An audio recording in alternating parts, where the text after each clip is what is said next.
Bueno, eta gero beste, zure nahietako beste bat da Gorka Kenner, ezta? Bai. Eta honek ere izan zituen arazoak, ezta? Bai, Gorka ere bai, Donostiara joan zen ikasten, Deustuko Unibertsitateak eta Donostia duen fakultatean,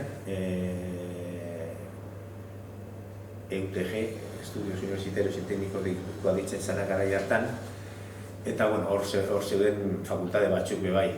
Eta hor hasi zen ikasten, eta bueno, ja Enrikeren influentziagatik eta bera be bai sartu zalako Donostiako giroan, euskara ikasten hasi zen, eta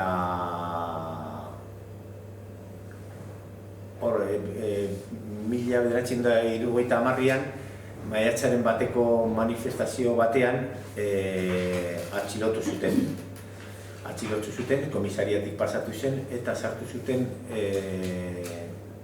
Martuteneko espetxean. 15 egun egon zen, eta gero azke gelditu zen isuna bat ordainduta. Izuna eta uste dut pasaportea eta Bai, karo, garai hartan horrek ekartzen zuen batera pasaportea ez izatea, eta ez bakarrik hori. Gidatzeko baimenik gabe egotia, gidatzeko baimena ateratzeko behar zen garai hartan deitzen zen, zertifikatu eguna konduta delakoa atera behar zen hortarako, eta Gorkari ez zioten emoten.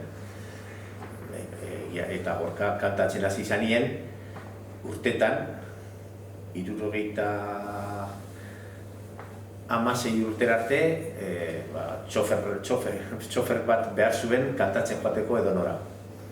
Aztu zaizu beste gauza bat kentzen zuten azazei horreta. Eskopeta izateko baimena. Zuek ezinaten izango ehiztariak etxean, baina... Ez ginen ez. Bai, gauza batzuetarako behar zan zertifikatu eguna konduta delako hori behar zan, eta baimena, gidatzeko baimena ateratzeko ere bai.